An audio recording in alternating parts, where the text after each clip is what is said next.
I choose Sarah. I want her to be my mother." Anna's clear, unwavering voice cut through the polite chatter of the grand hall, stopping conversations mid-sentence. Her small finger pointed past the three elegant women standing before her, toward the young black maid in the navy uniform who had just entered with a cleaning tray in her hands. "No, Anna, that filthy black maid will never be allowed to be your mother." Richard Montgomery's voice thundered through the grand hall, silencing the clinking of crystal glasses and freezing every conversation mid-sentence. Gasps rippled through the crowd. The chandeliers blazed overhead, illuminating the 10-year-old girl in a pale blue dress, standing with her small hands clenched into fists. Anna's gaze was locked on Sarah Jackson, the young black maid in the navy uniform who had paused in the doorway with a cleaning tray in her hands. The three models, standing just a few feet from Anna, exchanged looks of barely disguised contempt. The blonde in silver stepped forward, her lips curling. "This is ridiculous. That woman cleans toilets, Anna. Do you think your mother would have wanted that?" She flicked her eyes toward Sarah, as though she were something stuck to her shoe. The brunette in emerald leaned in, her voice dripping venom. "Look at her.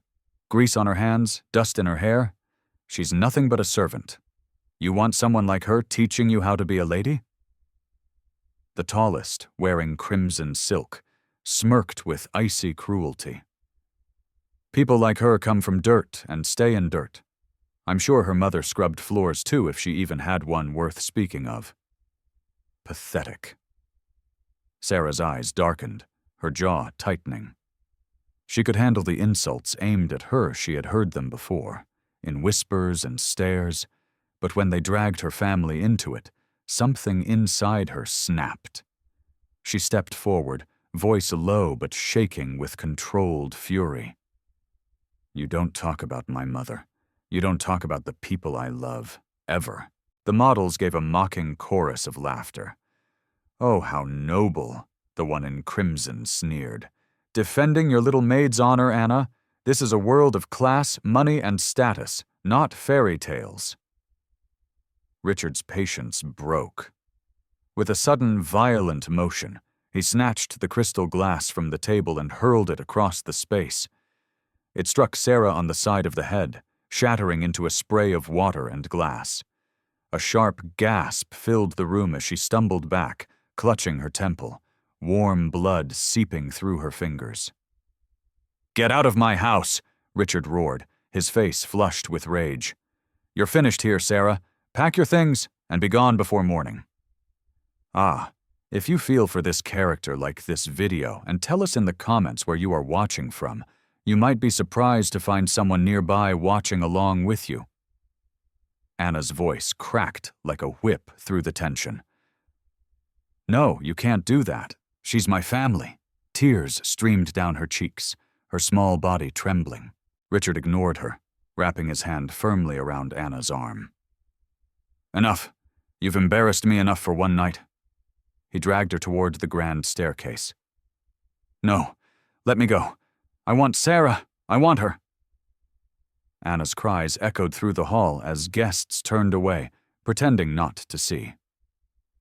Sarah stood frozen, her heart pounding, blood still dripping onto the polished marble.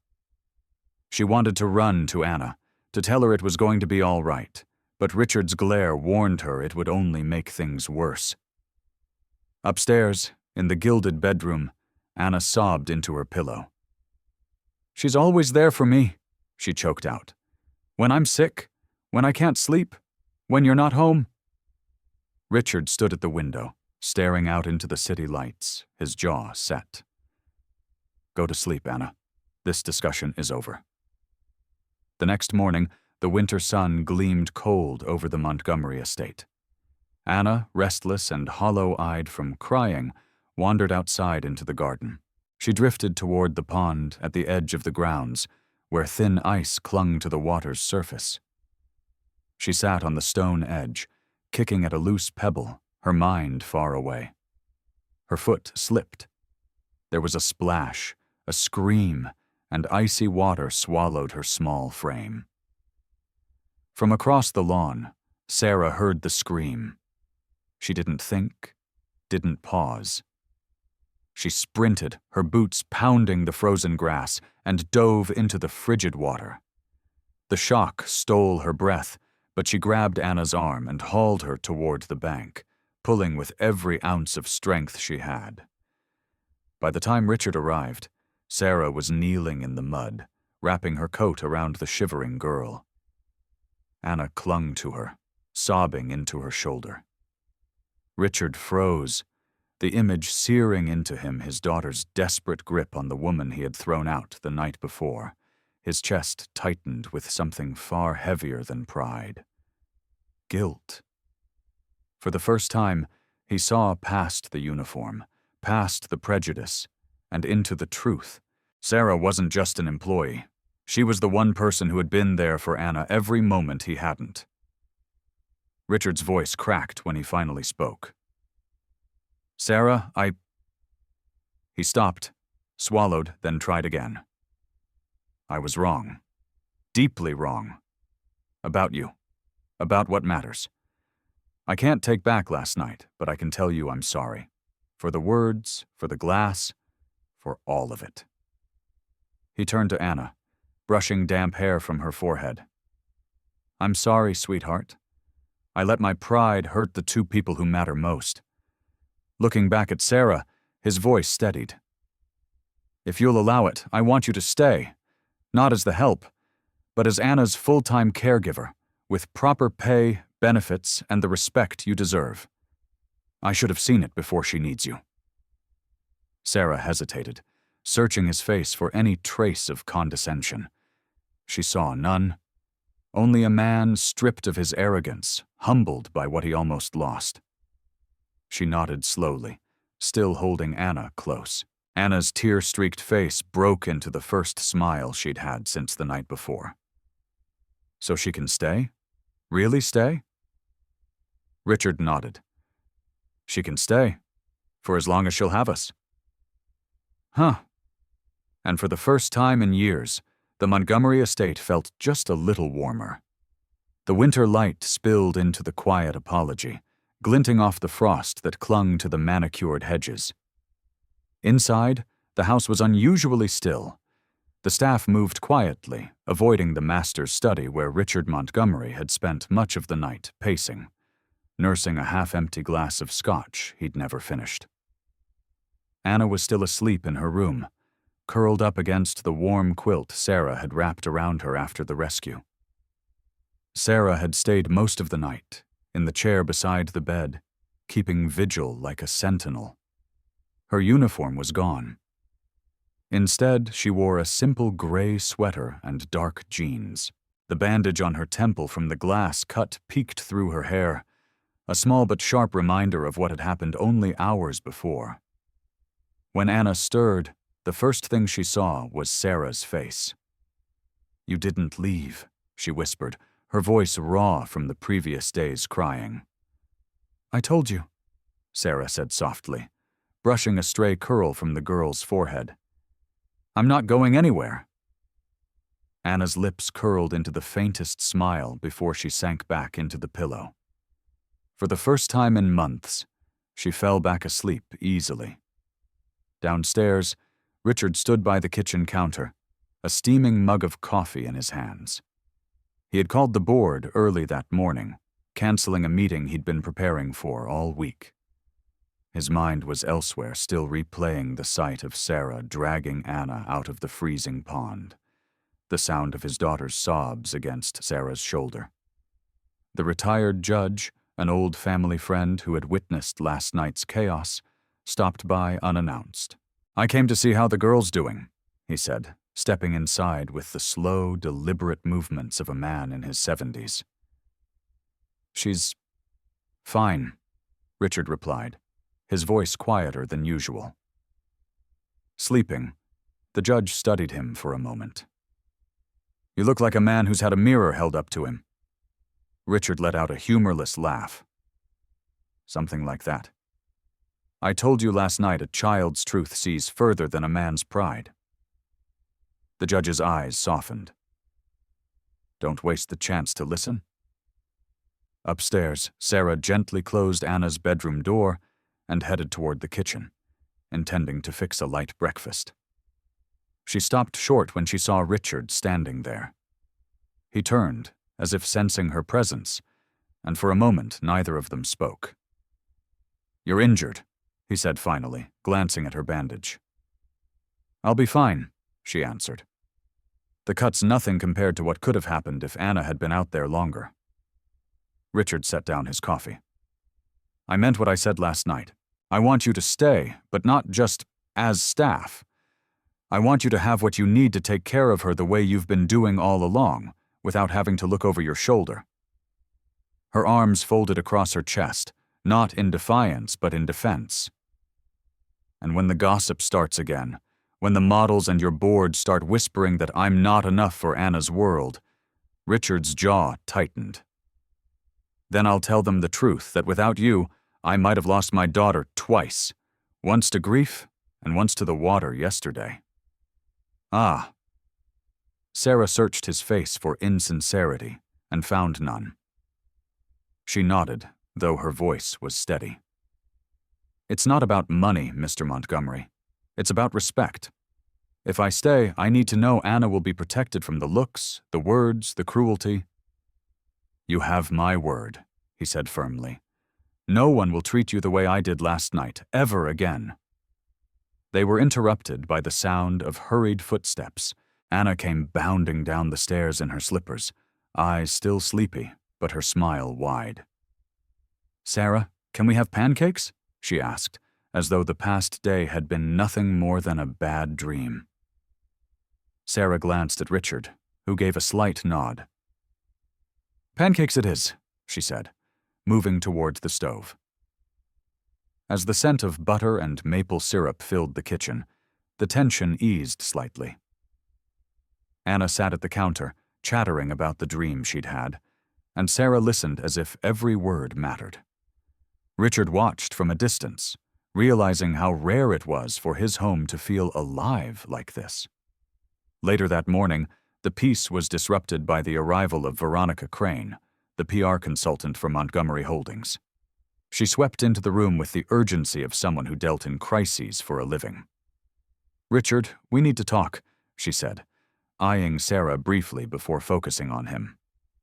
"Last night's incident is all over social media, and the rescue this morning, it's trending too."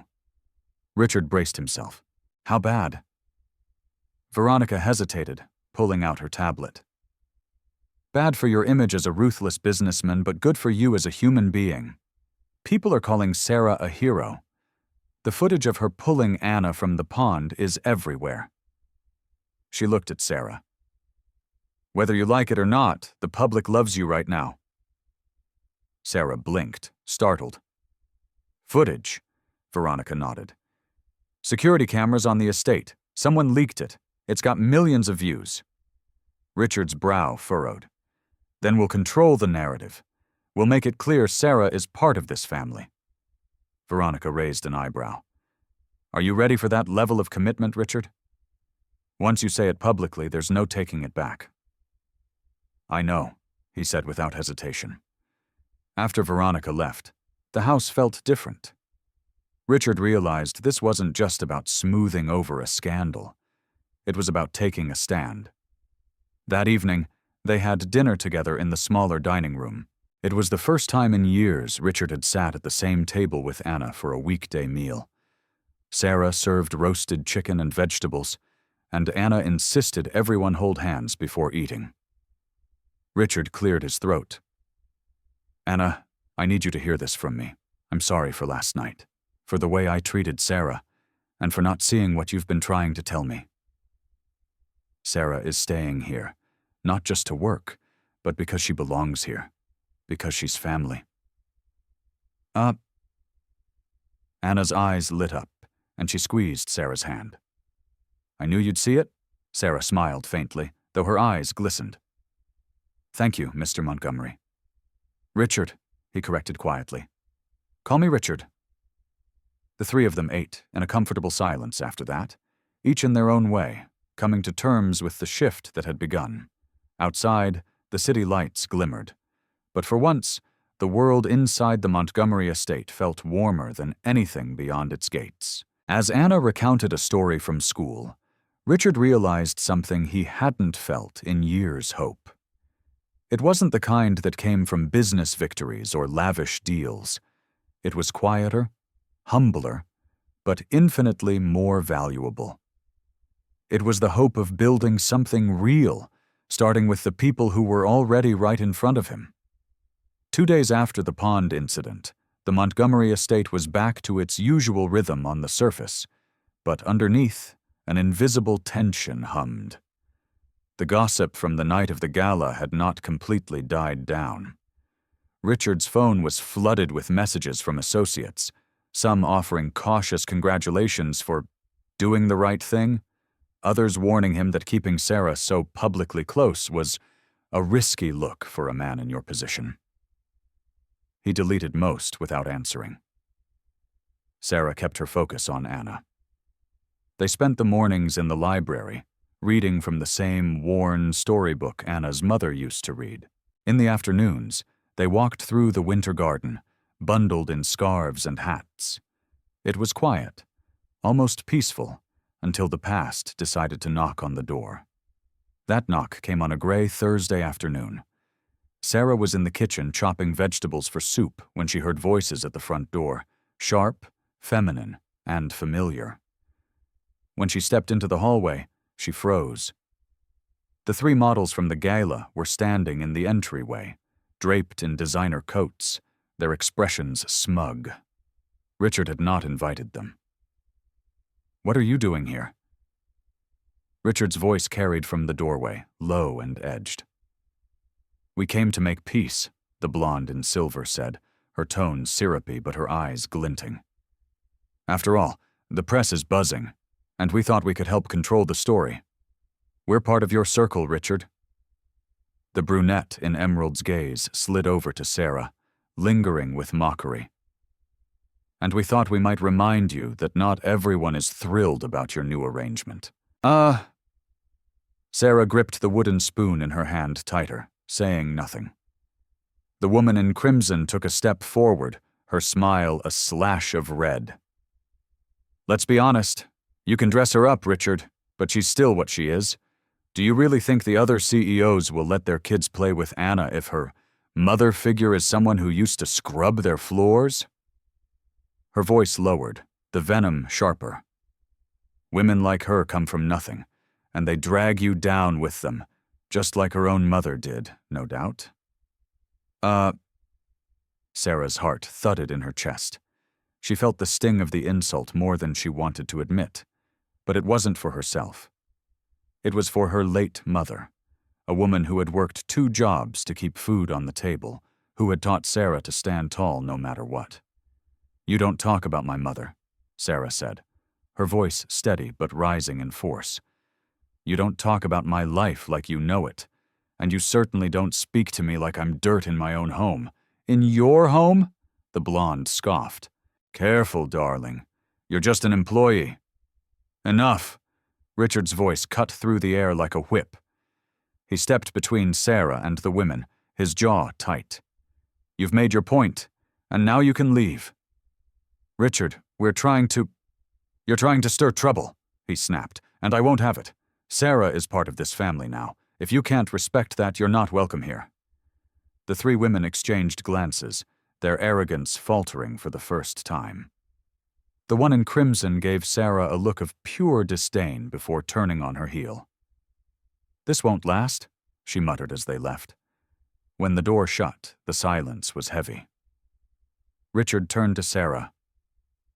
"I'm sorry you had to hear that again." "I've heard worse," she said quietly, returning to the kitchen. But her hands shook slightly as she resumed chopping. That evening, Anna noticed the tension. "What happened?" she asked over dinner. "Just some people who don't understand," Sarah said gently. "Nothing for you to worry about." Anna frowned. "If they don't understand, then they're the ones with the problem, not us." Richard caught Sarah's eye across the table. It struck him how easily Anna cut through the noise of adult pride and prejudice. The next morning, Richard made a call to his PR consultant, Veronica. "I want to hold a small press conference," he said. "At the estate. I'll make it clear where I stand." Veronica hesitated. "It's bold. You're going to make enemies in certain circles." "I already have," he replied. "I'd rather have the right ones." 2 days later, the east lawn of the Montgomery estate was set up with a podium and rows of chairs. Journalists and photographers arrived, their breath visible in the cold air. Sarah stood with Anna on the side, her hands resting protectively on the girl's shoulders. Richard stepped to the microphone, his voice steady but firm. "Many of you know about the incident at the gala and about the events that followed. There's been speculation, gossip, and frankly, prejudice. I'm here to put it to rest. Sarah Jackson is not the help. She is family. She is the person my daughter trusts most in the world. And she has saved Anna's life not just once, but in ways that don't make the headlines. She will remain in this home as Anna's full-time caregiver, with my full support and respect." The cameras clicked rapidly. A few reporters shouted questions, but Richard raised a hand. "That's all I have to say on the matter. Those who can't accept it are free to walk away from my life." As the press conference ended, Sarah felt a swirl of emotions, pride, relief, and a cautious hope. She glanced at Richard, who gave her a small nod before turning to lead Anna back inside. Later that night, when the house was quiet, Sarah sat by the fireplace with Anna asleep beside her. She thought about the model's words, about the world outside these walls that might never fully accept her. But she also thought about Richard's public stand, and the way Anna's small hand had tightened around hers during the press conference. For the first time since arriving at the Montgomery estate years ago, Sarah allowed herself to believe she might truly belong. And that belief, fragile as it was, felt like the start of something neither gossip nor prejudice could tear down. The days after the press conference brought a strange calm to the Montgomery estate. The media storm quieted, at least on the surface. Sarah noticed fewer whispers from the household staff, and even the gardeners seemed to meet her eyes more readily. But Richard knew the quiet could be deceptive. Power in his world wasn't lost in shouts. It was chipped away in private meetings, in hushed phone calls, in subtle exclusions. On a crisp Saturday morning, Sarah was in the conservatory with Anna, helping her repot a small lemon tree. The girl's fingers were covered in soil, her laughter spilling out as Sarah teased her about making farmer hands. It was one of those small, ordinary moments that felt like home. Richard appeared in the doorway, his expression thoughtful. "I'm heading into the city for a meeting," he said. "It's important." "Important how?" Sarah asked without looking up. He hesitated. "It's with 2 members of the board, old friends. They want to talk about the future of the company." Sarah's hands paused in the soil. "Meaning they want to talk about you keeping me here." "Meaning they want to talk about everything," he admitted. "And yes, you'll probably come up. Then you know what they're going to say," she replied quietly. "I know what they think," Richard said, stepping into the room. "That's why I'm going. They need to hear it from me." He looked at her for a long moment. "I'm not bending." He left soon after, his black sedan rolling down the long driveway. The air in the conservatory felt a little heavier without him there. That afternoon, Sarah took Anna for a walk along the edge of the property. The sun was pale but bright, the sky a hard winter blue. They stopped by the pond, now partially frozen, and Anna leaned into Sarah's side. "Do you think Daddy's friends will be mean to him?" she asked. Sarah crouched to meet her eyes. "Sometimes standing up for what's right means people don't like you. But if it's really right, it's worth it." Anna nodded solemnly, as if filing the lesson away. In the city, Richard's meeting was less civil than he'd hoped. The two board members, Arthur and Terence, were both older men who had known him since his 20s. Arthur spoke first, swirling his whiskey. "Richard, we've stood by you through riskier ventures than this, but publicly elevating your maid." "She's not my maid," Richard cut in sharply. "She's Anna's caregiver. She saved my daughter's life." Terence leaned back in his chair, his gaze cool. "We're not questioning her character. We're questioning your judgment. You're turning personal matters into public statements. It's a distraction." "It's a principle," Richard shot back. "And if this company can't stand on principle, then maybe it's not the kind of company I want to run." The rest of the meeting was a careful dance between veiled threats and polite refusals. By the end, Richard knew the cost of his choice. Some alliances would fray, but as he stepped out into the cold city air, he felt a strange lightness. The decision had been made. Back at the estate, Sarah received an unexpected visitor. It was Mrs. Collins, an elderly woman from the local church who had known Sarah's mother. She brought a tin of homemade biscuits and a warm smile.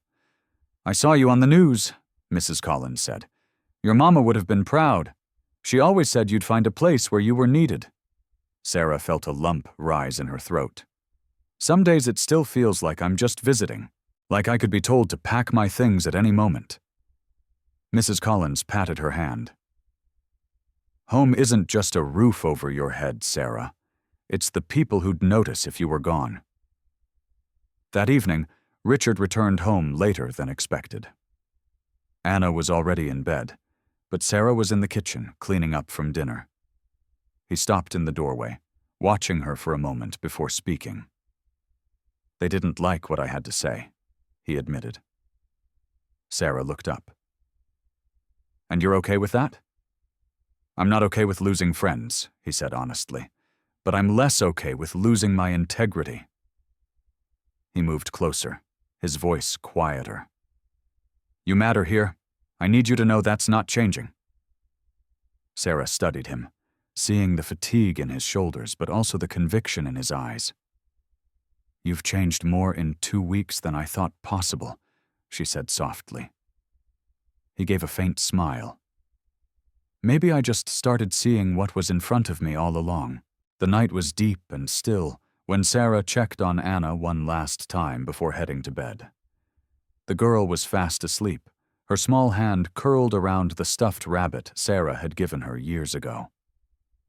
Standing there, Sarah felt something shift, not just in her place in the Montgomery home, but in her own heart. The walls she had built to protect herself from loss and disappointment were starting to crack, just enough to let the light in. Outside, the frost glistened under the moonlight, the estate quiet and peaceful. But beneath that stillness, loyalties had been tested, alliances strained, and lines drawn. And though none of them could see the shape of the battles ahead, one thing had become clear.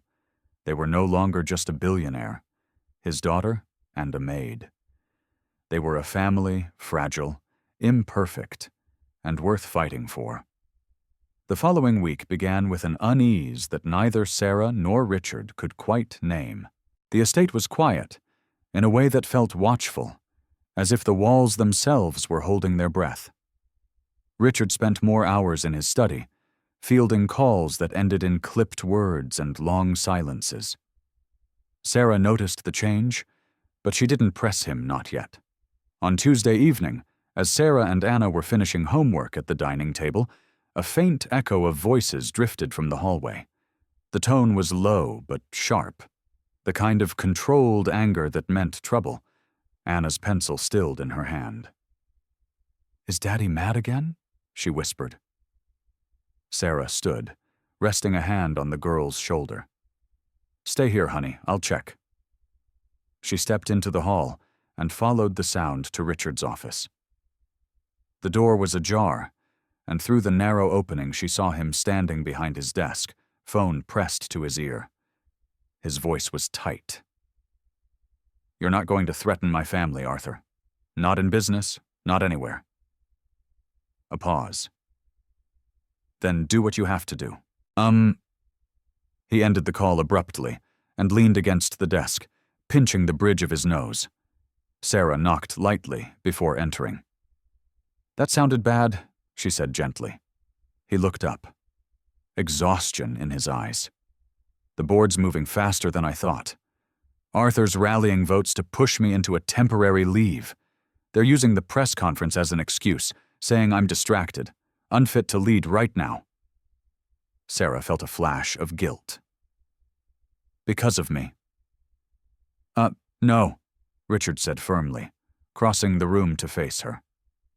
"Because I didn't cave to their idea of what's acceptable. Don't twist that into something it's not." She searched his face, seeing the resolve there, but also the weariness. "So, what happens if they succeed?" He gave a humorless chuckle. "Then I lose the company for a while, maybe longer, but I won't lose Anna, and I won't lose you from this house."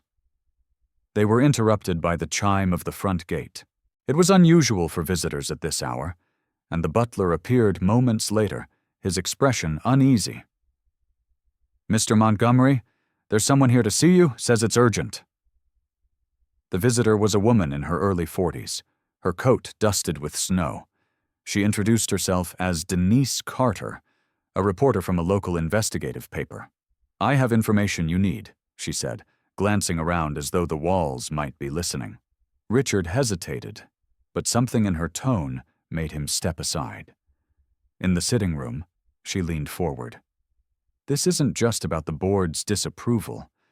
One of them, Terrence, has been feeding stories to certain outlets, twisting the narrative. He's making it look like Sarah has some hidden agenda. I've seen drafts of pieces they're planning to run.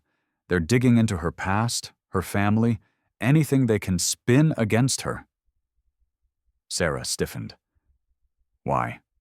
What do they think they'll find?" Denise looked at her directly. "It's not about truth. It's about perception. They'll paint you as someone climbing above her station to get to Richard's money, or as a risk to Anna's well-being." Richard's jaw tightened. "They won't print a word of it." "They will," Denise said, "unless you get ahead of it. And I don't mean another press conference, I mean real proof. Proof that Terrence is orchestrating this smear campaign." Richard leaned back, his mind already moving. "If we expose him, we can cut off the attack before it lands." That night, after Denise left, Sarah sat by the fireplace, staring into the flames. "I can't let you lose everything over me," she said quietly. Richard stood in the doorway, his voice steady.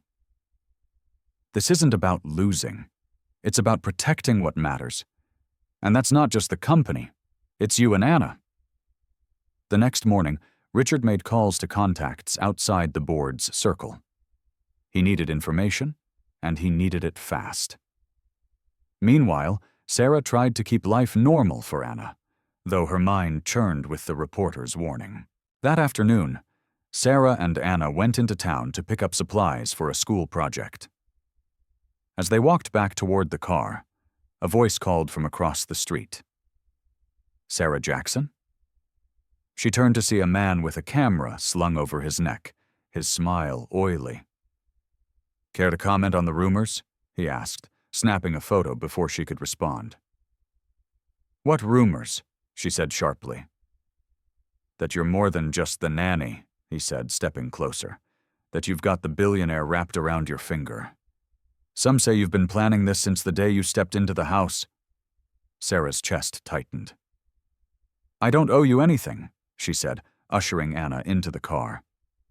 The man called after them, his voice carrying.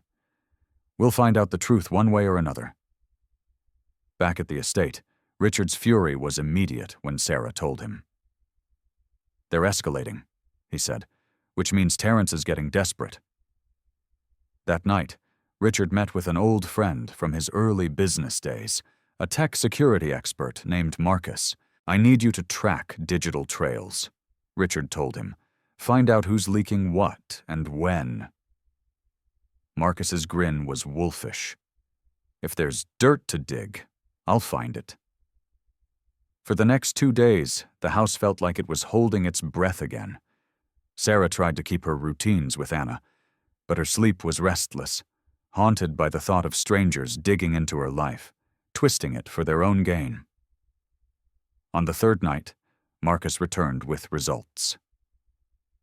"Terrence is the source," he said, dropping a folder on Richard's desk. "Emails, payments to a freelance gossip writer, and here's the kicker, a direct message to that photographer who harassed Sarah in town." Richard flipped through the pages, his anger sharp but controlled. This is enough to bury him. Sarah stood in the doorway, listening. She knew this fight wasn't over, not yet, but for the first time since the gala, she felt the balance shift. They had proof. Richard looked up at her, his expression resolute. "We're going to end this. And when we do, no one will ever question your place here again." For a moment, the tension between them softened, replaced by something unspoken but undeniable. And as the fire crackled in the hearth, Sarah realized they were no longer just defending against the world, they were preparing to fight back. The next morning broke cold and gray, the sky pressing low over the Montgomery estate. Richard stood in his study. The folder of evidence spread across his desk like a war map. The emails, the bank transfers, the messages, all of it was enough to destroy Terrence's credibility, if handled correctly. But Richard knew that simply confronting him wasn't enough. This had to be public, undeniable, and final. Sarah entered quietly, carrying 2 mugs of coffee. She set one down in front of him. "You didn't sleep," she said, reading the fatigue in his face. "Couldn't afford to," he replied. "If we move fast, we can stop this before they release anything about you." Sarah glanced at the papers, her jaw tightening. "They're not just coming after me, Richard. They're coming after Anna's sense of stability. If these stories run, she'll hear whispers everywhere she goes." He met her gaze. "That's why we end it now." He reached for his phone. "Veronica needs to coordinate with a legal team. We go public with the proof tomorrow morning." Sarah hesitated. "And when Terrence realizes it was you who exposed him," Richard's mouth curved in a humorless smile. "He already knows I'm the enemy. Let's give him a reason to regret it." Later that morning, Veronica arrived, her high heels clicking sharply against the marble floor. She took one look at the evidence and let out a low whistle. "This is gold," she said. "The moment this hits the media, Terrence is done." "But," she looked up at Richard, her expression cautious. "It'll make the board a battlefield.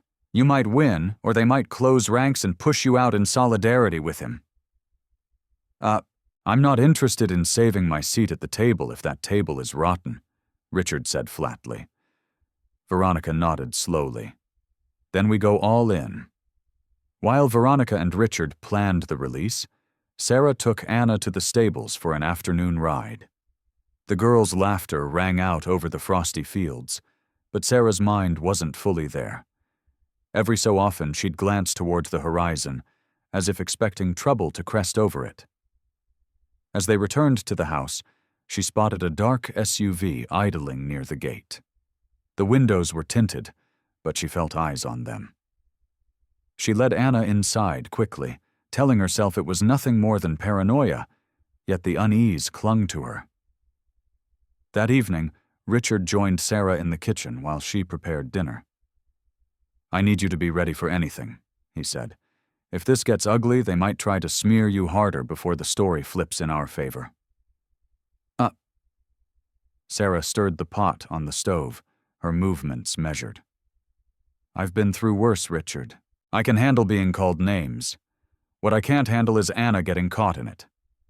He stepped closer. "Then we protect her together." The next day began like the tightening of a spring. Veronica's media contacts were lined up. The legal team briefed, and the evidence ready to drop at precisely 9 a.m. Richard spent the early hours on calls, while Sarah stayed upstairs with Anna, reading and keeping the girl away from the television. At 9:02, the first story hit the newswire. By 9:10, it was everywhere: online headlines, cable news tickers, even the morning radio chatter. The evidence against Terence was laid out in brutal detail. Payments to the gossip writer, direct coordination with the photographer, and internal emails discussing destroying the nanny's credibility. The reaction was immediate. Some reporters praised Richard for standing up to corruption in his own ranks. Others speculated about how the board would respond. But the most surprising turn came at noon. When Terence himself appeared on a live interview, his face pale and drawn. "This is a smear job," he insisted, voice tight. "Richard Montgomery has fabricated." The interviewer cut him off, reading one of the emails aloud. The damning words undeniably has left Terence stammering. By the end of the segment, public opinion had shifted decisively. Back at the estate, Richard watched the broadcast with his arms crossed. "He's finished," Veronica said, almost in disbelief. "And the board knows it. I've already had 2 members call me, distancing themselves from him." Sarah exhaled slowly. "So it's over?" Richard shook his head. "Not yet. A wounded man can still lash out. We stay alert." His caution proved right. That evening, as dusk fell, the dark SUV returned to the gate. This time, Richard went out to confront it. The driver's window rolled down, revealing Terence himself. His eyes were bloodshot, his voice a rasp. "You think you've won, Montgomery? This isn't over. You've made me desperate, and desperate men don't play by the rules." Richard didn't flinch. "You already stopped playing by the rules when you came after my family." Terence's gaze flicked towards the house. "Family," he sneered. "That's what you call her? She's a liability, Richard, and when she drags you down, remember that I warned you." Richard stepped closer to the car, his voice low. "The only thing I'll remember is that you threatened the people I care about. Now get off my property." Terence smirked faintly, as if savoring some private thought, then drove off into the night. Inside, Sarah was waiting in the hallway, her arms crossed. "What did he want?" Richard met her eyes. "To scare me, but he's the one who's scared now." She didn't look convinced. "Men like him don't just walk away." "I know," Richard said quietly. "That's why we stay ready." That night, long after the house had gone still, Sarah stood by Anna's bed, watching her sleep. She thought of the SUV, of Terence's words, and of the fragile peace they'd fought so hard to build. Outside, the wind rattled against the windows, but inside, she made herself a silent promise. No matter what came next, she would not let this child or this home be torn apart.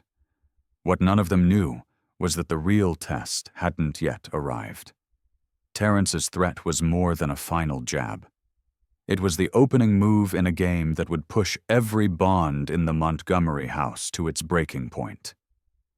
3 days passed without another sighting of Terence's SUV, but the tension inside the Montgomery estate didn't ease. Richard doubled the security at the gate and instructed the staff to report anything unusual. Sarah kept Anna close, never letting her out of sight, though she hid her worry behind a warm smile. On the morning of the 4th day, trouble arrived not in the form of an open threat, but as a delivery 2 large, expensive flower arrangements sent to the front door. The butler assumed they were from Richard's business associates, congratulating him on his victory against Terence, until Sarah noticed the small black envelope tucked among the roses. She opened it slowly. Inside was a single card with block letters printed in red ink. "You won the battle. The war's still mine." Richard read it over her shoulder, his jaw tightening. "Terence," he muttered. "But how did he get them past security?" Sarah asked. "He's testing the defenses, seeing how far he can push without crossing a line the police would act on." Richard took the card, his eyes cold. "He won't stop unless we stop him." That afternoon, Richard called Marcus back to the estate. "If he's moving in the shadows, I want eyes on him at all times," he told the security expert. Every call he makes, every meeting, every unexplained expense, I want it in my hands. Marcus grinned. Then we'll watch him like a hawk. While Richard strategized, Sarah focused on keeping Anna's world as normal as possible. They spent the day in the garden, feeding the winter birds and reading in the greenhouse. But even in those quiet moments, Sarah's mind kept circling back to the black envelope. That night, after Anna went to bed, Richard found Sarah in the kitchen washing dishes. "I've been thinking," he said, leaning against the counter. "Terrence is trying to make this personal because he's lost the public fight. We need to flip it again, make his obsession with you look unhinged." Sarah frowned. "You want to use me as bait?" "Not in danger," Richard assured her, "but in the open, in a way that makes him overreach. Once he does, we'll have him where we want him." The next day, Richard arranged for them to attend a charity gala in the city. The event would be heavily covered by the press, and Terrence wouldn't be able to resist making a move whether directly or through his network. On the evening of the gala, Sarah stood in the foyer in a deep navy gown, her hair swept back, a quiet strength in her posture. Richard appeared in a black tuxedo, offering his arm. "Ready?" "As I'll ever be," she replied. The gala was held in a grand hotel ballroom, glittering with chandeliers and crowded with the city's elite. Richard and Sarah's arrival drew a murmur from the crowd, cameras flashing as they stepped inside. Richard kept her close, guiding her through conversations with influential guests, all the while scanning the room for any sign of Terrence. Halfway through the evening, Veronica approached, her expression sharp. "He's here," she said quietly, standing near the bar, talking to a reporter from the Ledger. Richard's eyes narrowed. "That's his favorite outlet for planting stories." Sarah followed his gaze. Terrence was indeed at the bar, a glass of whiskey in his hand, his attention flicking toward them with calculated casualness. "Remember?" Richard murmured to Sarah. "We don't go to him. We let him come to us." It didn't take long. Within 20 minutes, Terrence strolled over, his smile all false charm. "Richard, Sarah, enjoying the evening?" Richard's tone was cool. "We were," Terrence ignored him, focusing on Sarah. "I must say, you clean up well, almost convincing." "Ah," Sarah met his gaze without flinching. "Convincing enough to be here as Richard's guest. Convincing enough to be someone worth your time, apparently." His smile thinned. "You're playing a dangerous game." "So are you," she said evenly. "Difference is, I'm not the one who's already been caught cheating." For a brief moment, Terrence's mask slipped, and his eyes hardened. Then he leaned in slightly, his voice low. "You think tonight's about you?" "It's not. It's about reminding Richard that everyone he cares for can be touched." Before Richard could respond, a commotion broke out near the ballroom entrance. 2 security guards were wrestling a man to the ground, a freelance paparazzo known for selling scandal shots. The man's camera clattered across the marble floor, spilling memory cards. Marcus appeared at Richard's side, speaking quickly. "That guy's on Terrence's payroll. He was trying to plant doctored photos in the press room." Richard's jaw tightened. "Get the police involved. Make sure the connection to Terrence is on the record." As the paparazzo was dragged away, Terrence stepped back, his smile returning. "Enjoy the rest of your night," he said smoothly, before melting into the crowd. The next morning, the headlines told the story exactly as Richard had hoped. Billionaire's former board member linked to staged scandal at charity gala. The photos of Terrence leaving the ballroom, his expression tense, only fueled the narrative. Public opinion swung even harder against him. Still, Richard didn't relax. "We've hurt him," he told Sarah over breakfast. "And that makes him more dangerous. This isn't over." Sarah looked out the window at the frost-coated grounds, her coffee cooling in her hands. "Then we'll be ready when he comes again," she said. Neither of them noticed the small drone hovering high above the estate that morning, its lens trained on the house. Somewhere far away, Terence was already planning his next move. The winter morning was unnervingly still, a kind of quiet that made even the creak of the old oak trees outside sound like an intrusion. Sarah was in the kitchen, making Anna's favorite cinnamon oatmeal, when she caught a flicker of movement through the wide bay window. It wasn't the gardeners, they didn't come until later, and it wasn't a delivery. The glint was metallic, far above the hedges, too steady for a bird. It took her a moment to realize what it was. A drone. Her heart kicked hard. She sat down the spoon, crossed the kitchen to the intercom, and paged Richard's study. "You need to come down here, now." When he appeared moments later, she pointed to the window. "Up there. Do you see it?" Richard followed her gaze, his eyes narrowing. "It's not ours," he said. "Terence," Sarah whispered. Richard didn't waste time. He called Marcus, his tone clipped. "We've got unauthorized aerial surveillance over the estate. I want it down before it's out of range." Marcus arrived within 20 minutes, carrying a specialized jammer. Within seconds of activating it, the drone sputtered in the air before dipping sharply and crashing somewhere beyond the north hedges. Richard grabbed his coat. "Stay inside with Anna," he told Sarah, before heading out with Marcus. When they returned, Richard was holding a sleek black quadcopter with a high-definition camera attached. The SD card slot was empty. "He was streaming live," Marcus said grimly. "No storage means whatever he saw went straight to another device." "What could he see from up there?" Sarah asked. Marcus's look was flat. "Everything." Richard set the drone on the counter and pressed his hands to the granite, his jaw tight. "He's not just watching. He's probing for a weakness. This is going to escalate." That evening, Richard doubled the guard patrols and had new motion sensors installed along the perimeter, but Sarah could feel the unease seeping into the house like a draft. Even Anna seemed more subdued, sticking close to Sarah and asking questions she couldn't fully answer. 2 nights later, the escalation came. Sarah was tucking Anna into bed when a loud metallic clang rang out from somewhere near the east gate. She froze, listening.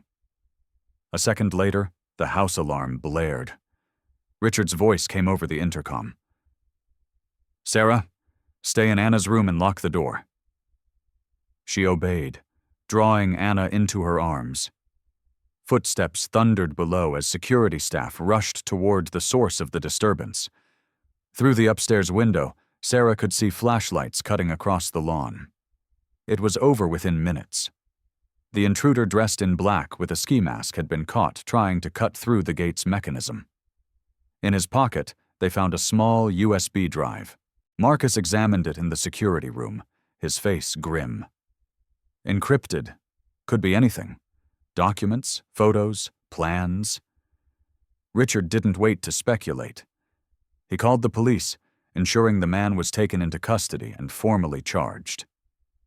But even as the patrol car pulled away, he knew this was a message. Later, in the study, Richard poured 2 glasses of scotch, one for himself, one for Sarah. "This wasn't random," he said. "He's pushing to see how far we'll go, trying to make us slip, make us afraid."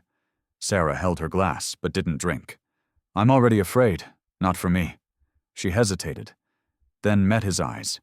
"If he can get someone onto the property, Richard, he can get to her. I won't let that happen," he said firmly. "I'd burn this entire estate to the ground before I let him touch her." Oh. The next day, news of the break-in hit the local media, though details were vague. The police hadn't released Terence's name. There wasn't yet proof he'd ordered it, but Richard suspected it wouldn't stay that way for long. He spent the afternoon on calls with lawyers, pressing for the suspect's connections to be investigated. That evening, Veronica arrived unannounced. "I've been talking to some of my contacts," she said without preamble. Terrence is not working alone. He's got at least 2 other former associates feeding him information and resources. If we want to end this, we can't just defend, we have to dismantle his network. Richard looked at Sarah, then back to Veronica. Then we take the fight to him. The plan took shape over the next 2 days. Marcus would track every known associate, Veronica would work her contacts for leaks, and Richard would prepare a formal restraining order to make every move Terrence made look like a legal violation. On the 3rd night, they got their first break. Marcus intercepted an email chain between Terrence and one of his allies, referencing a package scheduled to arrive at the Montgomery estate. The language was vague, but the tone was unmistakable. This wasn't a gift. Richard insisted on waiting with the security team the next morning. At 10:17 a.m., a delivery van pulled up to the gate. The driver handed over a medium-sized box with no return address. Following protocol, they scanned it for explosives clear, but Richard wasn't convinced. He opened it with gloves, revealing a single framed photograph. Sarah, taken from a distance through the glass of the greenhouse, unaware she was being watched. Anna's laughter was faintly visible in the blurred background. Sarah felt her stomach drop when she saw it. "He's in my space," she murmured. Richard set the photo down carefully. "No," he said, his voice still. "He's in our space, and now we make him regret it." That night, as the house settled into silence, Richard and Sarah stood in the dim glow of the study. Outside, the frost shimmered under the security lights. They were both exhausted, but neither was willing to give in to the fear Terrence wanted to plant. Sarah broke the quiet. "When this is over, will it really be over? Or will someone else just take his place?" Richard didn't answer immediately. He walked to the window, looking out over the grounds. "I don't know," he admitted, "but I do know this. No matter who comes, we'll be ready." Neither of them saw the faint light blinking from the tree line beyond the east fence, where another camera lens glinted in the dark. Terrence wasn't finished. He was just getting closer. The following days brought an eerie tension to the Montgomery estate. Every rustle in the trees, every unexpected knock at the door set Sarah's nerves on edge. The house was fortified like a fortress, but the real battle was in the minds of its inhabitants. Anna clung to Sarah more than usual, her wide eyes searching for comfort in a world that suddenly felt unsafe. Sarah did her best to shield the girl from the growing storm, filling their days with stories, games, and quiet moments in the greenhouse, where the winter sun filtered softly through the glass. Richard, meanwhile, was locked in endless meetings with lawyers and security experts, trying to anticipate Terrence's next move. He barely slept, haunted by the possibility that his enemies could slip past every safeguard. One evening, as the family sat down for dinner, the housekeeper quietly approached Richard with a message. "There's someone here to see you. Says it's urgent." Richard frowned. "Send them in." The visitor was a young woman, eyes sharp and wary. She introduced herself as Clara Mendoza, a former associate of Terrence's who had broken ties with him months ago. Her arrival was unexpected, but the weight in her expression told Richard this was no casual call. "I know what Terrence is planning," Clara said without preamble. "He's not just after the company or the reputation. He wants to destroy everything you've built, especially your family. He's already got people on the inside." Richard's brow furrowed. "People on the inside?" Clara nodded grimly. "Someone close to you is feeding him information. He's been able to predict your moves, anticipate your defenses. If you want to stop him, you need to find the traitor before it's too late." Sarah's eyes narrowed. "How can we trust you?" Clara met her gaze steadily. "Because I want the same thing. I want Terrence out of my life, and I'm willing to do whatever it takes." Richard studied Clara for a long moment, then gestured toward the study. "We need every detail you have." Over the next several hours, Clara laid out what she knew. Terrence's network was deeper and more insidious than anyone had imagined. He had planted moles in several businesses Richard was connected to, including some trusted staff members at the estate. Sarah's stomach twisted as the pieces began to fit together. That explains the leaks, the deliveries, the constant surveillance. Richard rubbed his forehead. Exhaustion etched into his features. We have to root out the traitor fast before Terrence uses them to strike where it hurts most. They formed a small, trusted team. Richard, Sarah, Clara, Marcus, and Veronica. Each had a role: investigation, security, media control. But the weight of betrayal pressed on them all. In the days that followed, suspicion wove through the household like a poisonous thread. Staff members whispered behind closed doors, glances were guarded, and trust became a fragile commodity. Sarah noticed the subtle changes in behavior, the hurried glances, the slight hesitations when questions were asked. One afternoon, Sarah found a broken locket near the back staircase, a small but unmistakable sign. The locket belonged to Helen, the young personal assistant Richard had trusted for years. Sarah's heart sank. She brought it to Richard immediately. We need to talk. In the study, Richard looked grim. Helen's been loyal to me longer than most, but loyalty can be bought. Ugh. They confronted Helen that evening. Her denial was immediate, her voice shaking, but the evidence was mounting.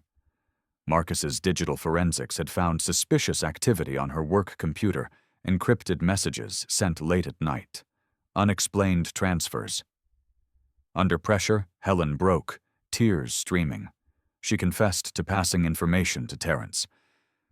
I didn't want to hurt anyone, she sobbed. He promised he'd protect my family. I thought I was helping. Richard's disappointment was palpable. You betrayed your family, he said quietly, and nearly destroyed the one that trusted you most. Helen's apology was hollow in the face of the damage done. She was escorted off the property, her fate uncertain, but the breach had been closed for now. Despite the victory, the betrayal cut deep. Sarah and Richard shared a quiet moment in the greenhouse, surrounded by the scent of blooming jasmine. We're lucky we caught her before more damage was done, Sarah said softly. Richard nodded, his gaze distant. But Terrence is still out there, and now he knows we're onto him. Anna, unaware of the shadows creeping around her family, played nearby with a wooden horse. Sarah watched her, the fierce protectiveness in her heart stronger than ever. As night fell, the house settled into uneasy silence. Outside, the wind howled against the windows, carrying with it the promise of storms yet to come. The battle for the Montgomery family was far from over, and in the dark, unseen forces were already moving their pieces into place. The morning light filtered through heavy curtains as Richard sat alone in his study, the weight of the previous night pressing heavily on his shoulders. The revelation about Helen's betrayal had shaken him more deeply than he cared to admit. It wasn't just the breach of trust. It was the fact that Terrence's reach was wider, more insidious than they had imagined. His phone buzzed with an incoming message. He glanced at the screen and encrypted text from Clara. New info. Meet at the safe house. ASAP.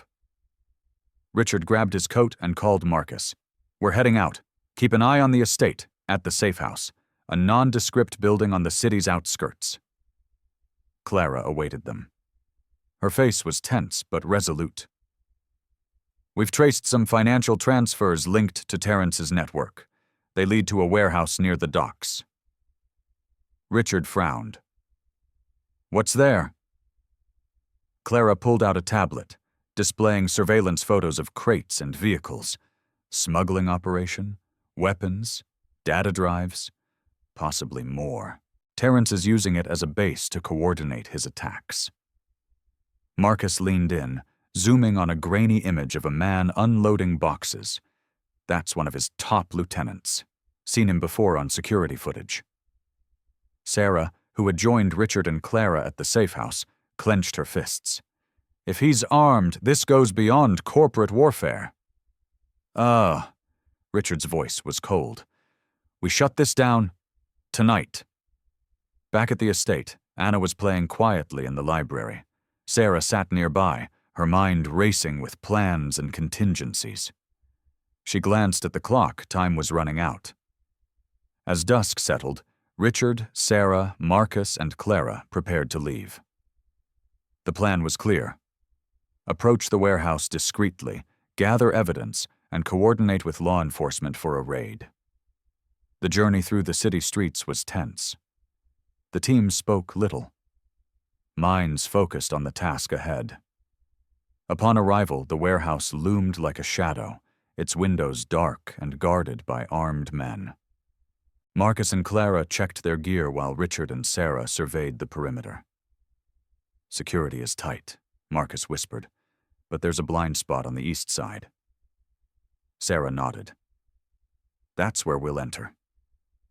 Moving under the cover of darkness, they slipped past guards and cameras, Marcus disabling electronic sensors as they advanced. Inside, the air was thick with the smell of metal and oil. Rows of crates lined the space, some open revealing weapons and stacks of encrypted drives. Voices echoed from a nearby office. Richard peeked inside. Terrence sat at a table, flanked by two men, speaking into a secure line. The conversation was a mix of threats and plans to escalate attacks on the Montgomery estate and business interests. Clara signaled to Richard. We need to record this. Ugh. Marcus set up a discreet camera, capturing every word. Suddenly, a creak echoed behind them. A guard had discovered their presence. The team froze for a heartbeat before springing into action. Marcus took down the guard silently while Sarah moved to secure the exits. Richard confronted Terrence's men, his voice commanding. You're under arrest. Police are on their way. Chaos erupted. Alarms blared, and lights flooded the warehouse. Guards scrambled, some fleeing, others drawing weapons. The team fought to maintain control until sirens sounded in the distance. As police stormed the warehouse, Terrence slipped away, disappearing into the night. Back at the estate, the team debriefed, exhausted, but triumphant. The evidence collected was damning enough to dismantle Terrence's network and bring charges against his lieutenants. Sarah looked at Richard, relief mingling with resolve. This is far from over. Richard nodded. But we've taken back the ground we lost. Now we protect what's ours. In Anna's room, Sarah tucked the girl into bed, brushing her hair gently. No matter what happens, I'll keep you safe, she whispered. Outside, the city lights twinkled against the dark sky, a silent witness to the battle fought in shadows, and the promise of peace yet to come. The early morning sunlight spilled into the Montgomery estate with a soft glow, but beneath the calm facade, tension lingered like a shadow refusing to fade. The warehouse raid had been a resounding success. Terrence's network crippled, key operatives behind bars, and a mountain of evidence poised to dismantle his empire. Yet, the victory came at a cost no one had fully anticipated. Richard sat at the long dining table, staring blankly at his untouched breakfast. His face was pale, his eyes heavy with sleepless nights. The weight of leadership felt heavier than ever. Sarah entered quietly, carrying Anna's school bag. She set it down gently and sat beside Richard, her gaze steady. You're tired, she observed softly. He managed a tired smile and worried. Terrence is no fool. This fight isn't just about business. It's personal now. Have you told Anna? Richard shook his head. Not yet. I want her to feel safe. Sarah nodded. She deserves that. The day passed in a blur of meetings, phone calls, and strategy sessions. The legal team was preparing the final documents to prosecute Terrence and his associates, while security tightened further around the estate. Yet the intangible cost of the battle was starting to show. That evening, Richard found himself in the library, alone with his thoughts. The silence was interrupted by the soft footsteps of Sarah and Anna entering the room. Anna ran to him, wrapping her small arms around his waist. "Daddy, are you okay?" Richard hugged her tightly. "I will be, sweetheart." Sarah watched the scene quietly before speaking. "You don't have to carry this alone?" Richard sighed. "I'm not used to asking for help. You don't have to be." Days later, the estate's tranquility shattered once more. Sarah discovered a package left on the doorstep, a box with no return address. Inside was a single item, a charred piece of wood, twisted and blackened. Attached was a note, scrawled hastily. "This is what's coming next." Sarah's heart pounded as she showed the note to Richard. His face darkened. "They're escalating." Richard called an emergency meeting with his closest allies. Clara and Marcus shared updates on increased surveillance and rumors of a planned retaliation. Veronica arranged for additional media coverage to control the narrative and keep the public informed of the threat against the family. Sarah spent the next day organizing extra security for Anna's school run, arranging for trusted drivers, and keeping a close watch on their surroundings. She felt the burden of protecting not just a child, but the fragile peace they'd fought so hard to build. One evening, as Sarah put Anna to bed, the girl asked quietly, "Will the bad men ever stop trying to hurt us?" Sarah kissed her forehead. "I don't know, sweetie, but I promise I'll always be here to keep you safe." Oh, that night, Richard stood by the window, staring out into the darkness. The fight had cost him friendships, peace of mind, and a part of his innocence. Yet the most profound loss was the realization that no amount of money or power could shield the ones he loved from harm. The next morning, an unexpected visitor arrived at the estate, Detective Harris, the lead investigator on Terrence's case. He carried a thick folder and a serious expression. "Richard," he said, "we have new information that changes everything." Richard gestured for him to continue. Detective Harris laid out the details of an underground network linked not only to Terrence, but to several other powerful figures with vested interests in Montgomery Holdings' downfall. The conspiracy was deeper than anyone had imagined, reaching into political and corporate spheres. Richard's fists clenched. "How deep does this go?" "Farther than we can trace right now, but we're following every lead." The enormity of the battle ahead settled over the room like a storm cloud.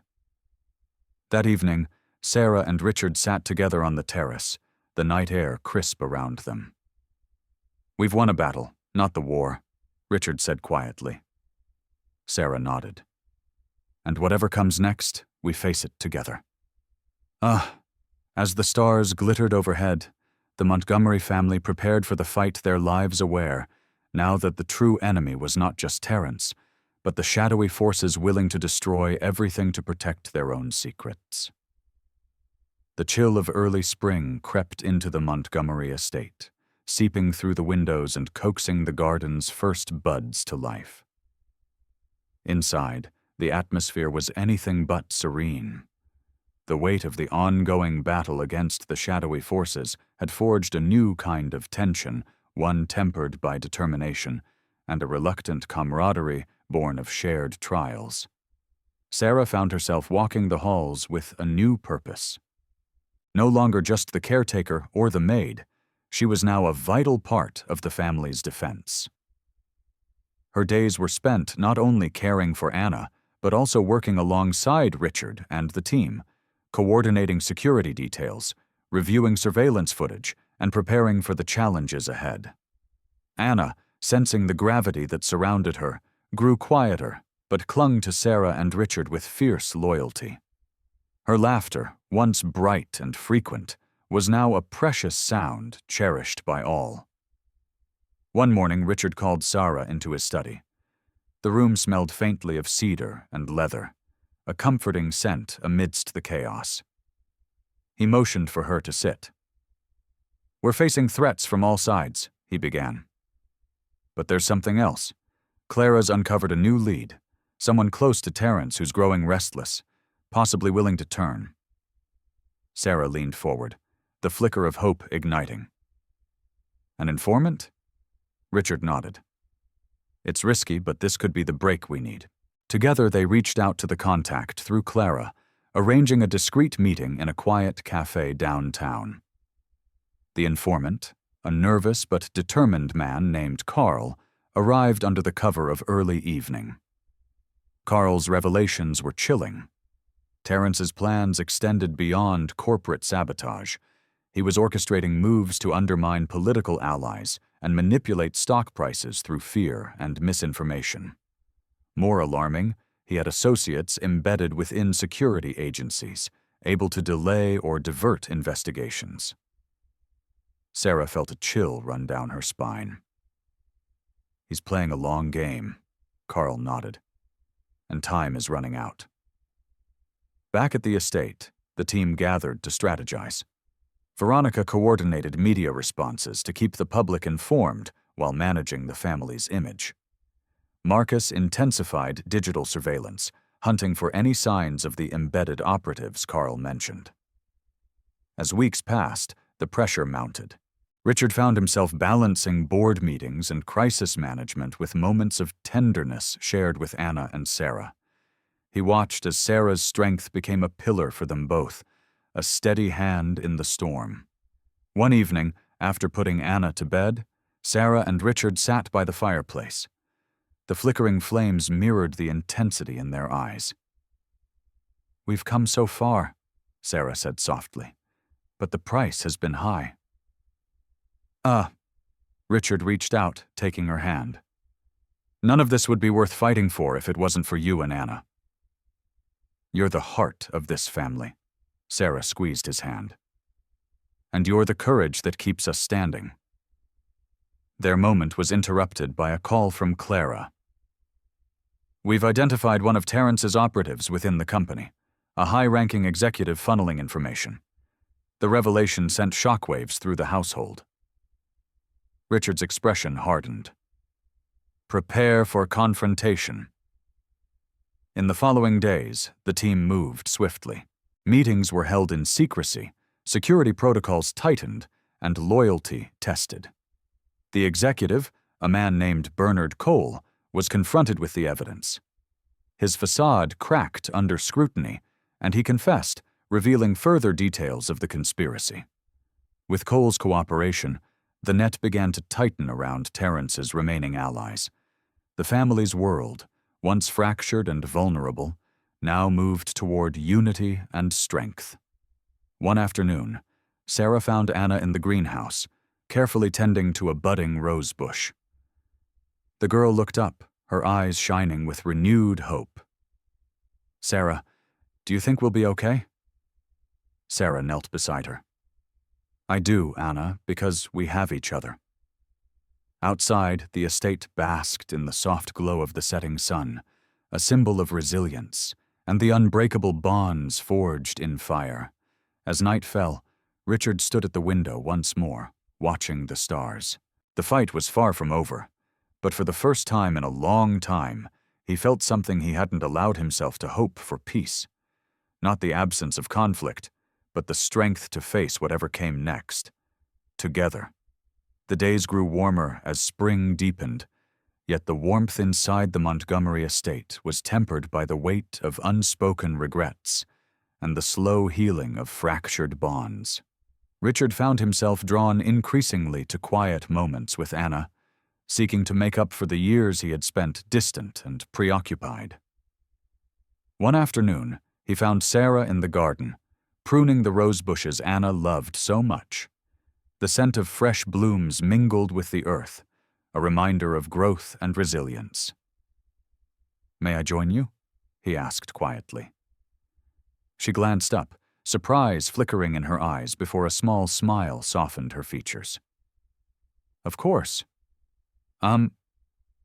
They worked side by side in silence for a few minutes, the only sounds the soft snip of pruning shears and the distant chirping of birds. Richard broke the quiet. "I owe you an apology."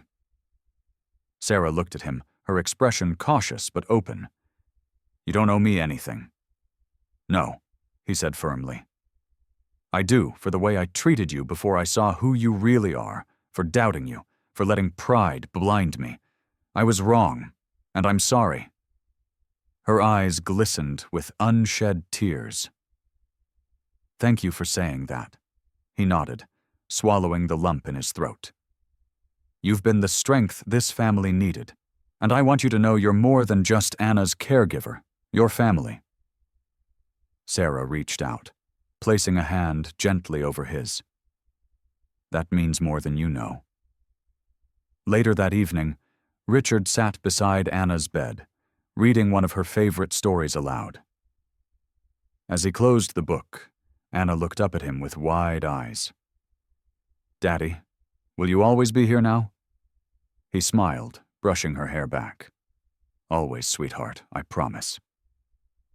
As she drifted to sleep, Richard felt a profound shift within himself, the beginning of a new chapter, not just as a businessman or a father, but as a man learning what it truly meant to love and protect. The following days brought a cautious peace to the estate. Terrence's influence waned as arrests and prosecutions dismantled his network, though Richard remained vigilant, aware that shadows lingered where light barely reached. One morning, Sarah discovered a letter slipped under the door of her quarters. It was unsigned, but the message was clear, a warning, thinly veiled, that the battle was not over. She showed the letter to Richard, who read it carefully, then folded it with deliberate calm. "We've faced worse," he said quietly, "and we've come through stronger." Together they vowed to stand firm, united by the trials they had endured and the love that bound them. As spring blossomed fully around them, the Montgomery estate transformed from a place of fear into a sanctuary of hope, a testament to the power of forgiveness, resilience, and the enduring bonds of family. The soft hum of spring filled the Montgomery estate as flowers blossomed and birdsong echoed through the gardens. For the first time in months, the estate breathed a quiet serenity, but beneath this calm healing was taking place not just in the grounds, but in the hearts of those who called this place home. Sarah sat on the veranda, a book resting forgotten on her lap. Her eyes were fixed on Anna, who chased butterflies among the tulips with a carefree laughter Sarah had feared lost forever. The innocence of the moment was a balm to her weary soul. Richard joined her, carrying 2 cups of tea. He handed one to Sarah and settled beside her, their shoulders nearly touching. "It's good to see her smile like that," he said quietly. Sarah nodded. "She's been through so much, but she's strong." Richard sighed, running a hand through his hair. "I've realized something over these past months." She looked at him, encouraging, that no amount of wealth or power can replace the simple acts of love and presence. "I was so focused on protecting her in my way that I forgot what she needed most was someone who just was there." Sarah reached out, her fingers brushing his hand. "We both learned that." The conversation drifted to memories, some painful, others tender. Richard spoke of his regrets, his absences, and the walls he'd built around himself. Sarah shared stories of her own struggles, her mother's lessons, and the fierce love that had guided her. As afternoon faded to evening, Anna ran up to them, cheeks flushed with excitement. "Daddy, Sarah, come see. I planted a new rose for Mom." Richard and Sarah exchanged smiles and followed her to a small garden plot. There, among fresh earth, stood a single delicate rose bush, its petals a vibrant red. Anna knelt beside it, placing her hands gently on the soil. "Mom would have loved this." Richard crouched down, his voice thick. "She would have." Sarah stood beside him, a steady presence. Together they watched Anna tend to the rose, a symbol of love, loss, and the promise of new beginnings. That night, as Sarah tucked Anna into bed, the girl whispered, "Thank you for staying." Sarah kissed her forehead. "I'll always stay, Anna. You're my family." Later, Richard stood on the terrace, gazing at the stars. The battle had tested them all, but it had also forged bonds stronger than any adversary could break. He thought of the journey ahead, still uncertain, still fraught with challenges. But he felt ready, because now he was not alone. The estate, once a fortress against the outside world, had become a home, a place where wounds could heal, where love could grow, and where the future, though unknown, held the promise of hope. The morning sun spilled softly across the polished floors of the Montgomery estate, casting warm golden hues that danced through the large windows. Outside, the garden was alive with vibrant colors. The roses Anna had planted blooming proudly as a testament to resilience and hope. Inside, the atmosphere was lighter. An almost tangible sense of renewal settled over the family. Richard stood by the window in his study, gazing out at the awakening world. His thoughts were quiet but purposeful. The turmoil of the past months had left scars, but it had also unearthed truths and forged new paths. He was determined to rebuild not just his company or his reputation, but the fractured pieces of his family. Sarah entered quietly, a soft smile on her face. "Good morning," she said, setting down a cup of tea beside him. Richard turned, returning the smile. "Good morning. How's Anna?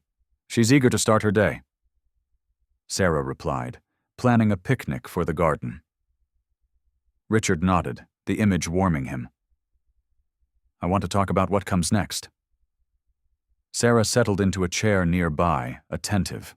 "We've weathered the storm," Richard began, "but I want this estate and our lives to be about more than just survival. I want it to be a place where Anna can grow, where we all can heal." She nodded. "A fresh start." "Exactly. And that means rebuilding trust, not just within these walls, but with the world outside." Sarah considered his words. "You're talking about transparency? Openness?" "Yes," Richard said. "I want to be an example that power isn't about control, but responsibility. That family means standing together no matter what." They spent the morning planning a community event, a gathering to open the estate's gardens to neighbors and local charities. It was a symbolic gesture, but one loaded with meaning, a way to bridge the gap between privilege and community, past mistakes and future hopes. Later that afternoon, Anna led the way through the blooming paths, her laughter ringing clear as she welcomed neighbors and friends. Sarah watched her with a heart full of pride, knowing this was the childhood Anna deserved, one filled with love, connection, and safety. Richard mingled with guests, sharing stories and listening more than speaking. He felt a subtle shift within himself, less guarded, more open to the possibilities that came with humility and grace. As the sun dipped below the horizon, casting a warm glow over the gathered crowd, Sarah found Richard near the rose garden. "It's beautiful," she said softly. Richard looked at the roses, symbols of endurance and rebirth. "So are we." They stood side by side, watching Anna play with new friends, her smile a beacon of the family's journey. In that moment, the trials, the pain, and the victories all converged into a singular truth that no matter the darkness faced, a new dawn always awaited those brave enough to seek it. And together, they would face whatever came next with strength, with love, and with unwavering hope. The estate was bathed in the soft hues of twilight, the sky a blend of lavender and deepening blue. Inside the grand Montgomery mansion, the evening unfolded with a calm that belied the turmoil of months past. Yet, beneath the surface of this peaceful moment, A quiet reckoning was about to take place. Sarah sat by the fire in the library, a worn, leather-bound book resting on her lap. The flickering flames cast shadows on the walls, dancing in time with the thoughts swirling in her mind. She was alone, at least. She thought so until the soft footsteps of Richard approached. He hesitated at the doorway before settling into the armchair opposite her, his gaze steady yet vulnerable. "I've been meaning to talk to you," he began, his voice low, "about everything." Sarah closed the book, giving him her full attention. Richard took a deep breath. "When this all started, I was blind, not just to you, but to myself. I was so wrapped up in my own pride and pain that I couldn't see what mattered." She nodded, encouraging him to continue. "I know I hurt you with my words, my actions, my stubbornness. I'm sorry." Sarah's eyes glistened. "We've both been through a lot." He reached out, taking her hand gently. "You've been my anchor. Without you, I don't know where Anna or I would be." A silence fell between them, filled with unspoken emotions. "I've been thinking a lot about family," Richard said after a moment, "about what it means to truly belong somewhere." Sarah squeezed his hand. "It's more than blood. It's trust, love, and standing together when it matters most." He smiled softly. "I'm learning that, thanks to you and Anna." The conversation drifted to lighter topics, memories of Anna's first steps, her stubborn streak, the small victories that made the hardest days worth it. As the night deepened, Richard stood and walked to the window, looking out over the estate bathed in moonlight. "I want to be better," he said quietly. "For Anna, for you, for myself." Sarah rose, joining him at the window. "You already are." They stood together, two souls finding strength in shared vulnerability, ready to face whatever the future held. Upstairs, Anna slept peacefully, unaware of the quiet confessions that stitched the fragile fabric of her family closer together. In that stillness, hope blossomed anew, gentle, resilient, and enduring. The soft ticking of the old clock in the hallway marked the passage of time as night settled over the Montgomery estate. Inside Anna's bedroom, the pale moonlight filtered through delicate curtains, casting gentle shadows on the walls adorned with childhood drawings and photographs. Sarah sat by the bedside, cradling a small ornate music box in her hands. The delicate wooden casing was worn but lovingly maintained, its brass accents catching the moonlight with a soft gleam. It was a gift from Anna's mother, repaired by Sarah long ago. And now, a treasured talisman of comfort and memory, Anna's eyelids fluttered as she stirred in her sleep, murmuring softly. Sarah smiled, winding the tiny key and setting the music box to play its lullaby, a gentle, wistful melody that filled the room with warmth and nostalgia. As the music drifted through the quiet, Sarah watched the rise and fall of Anna's chest, the peaceful expression on her face. It was moments like these that reminded her why every battle, every hardship, had been worth enduring. Downstairs, Richard paused by the staircase, listening to the faint strains of the music.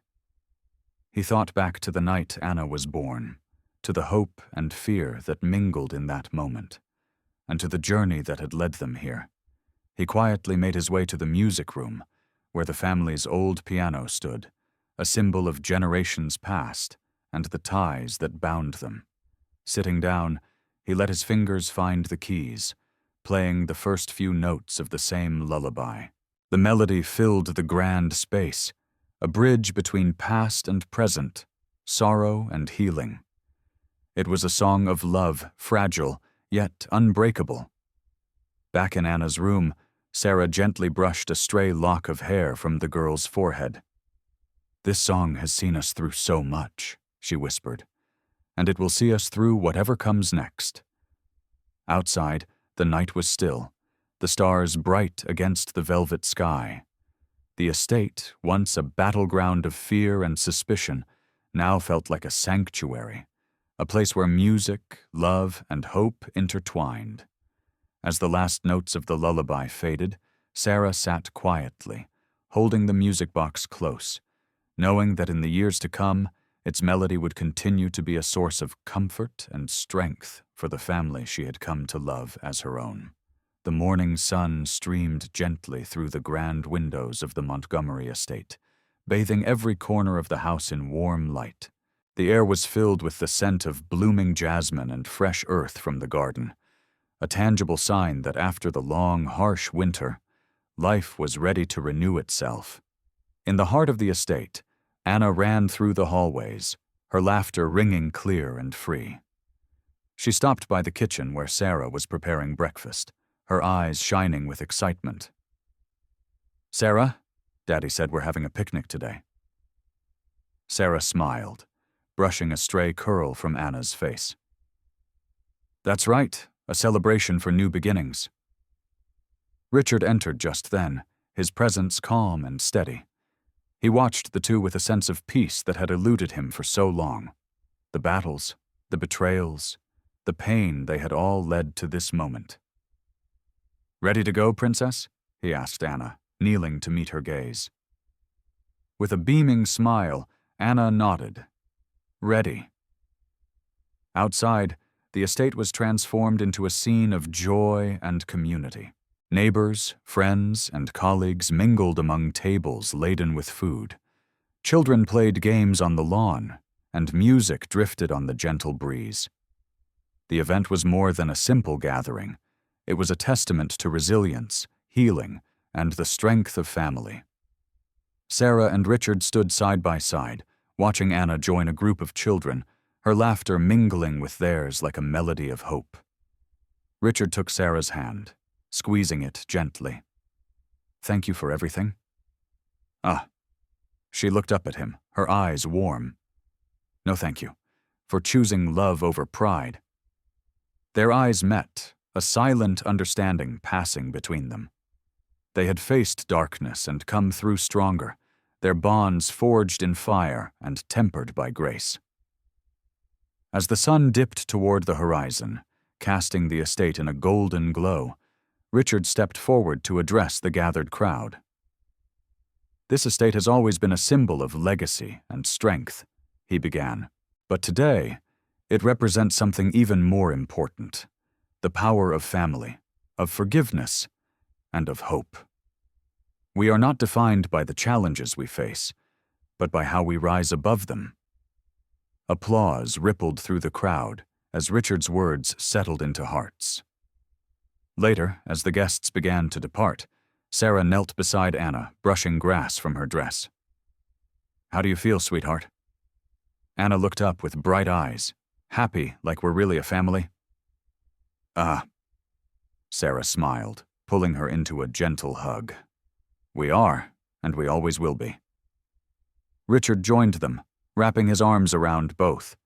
In that embrace was the promise of a future built not on fear or division, but on love and unity. The Montgomery estate stood as a testament not to the battles fought, but to the family reborn from the ashes of hardship. And as the stars began to twinkle in the deepening sky, the music box's gentle melody floated through the night, a lullaby for a family finally at peace. The key lesson from the Montgomery story is the profound power of love, loyalty, and forgiveness in building and healing family bonds despite trials and societal injustices. Through the journey of Richard, Sarah, and Anna, we see that fractures caused by prejudice, racial discrimination, or betrayal can be overcome when people are willing to reflect, prioritize genuine human connection over wealth and status, and embrace compassion. The story emphasizes that power and riches cannot replace sincere care, presence, and mutual protection within a family. Richard's humility in admitting his mistakes and fully accepting Sarah as a true family member opens the door to hope and peace for all. Moreover, The tale warns of the dangers of hatred, bias, and jealousy, while inspiring courage to stand up for justice and truth, even when facing formidable opposition and risk. In essence, the greatest lesson is this: love and unity within family form the strongest foundation for overcoming life's storms and injustices, guiding us toward a meaningful and hopeful future.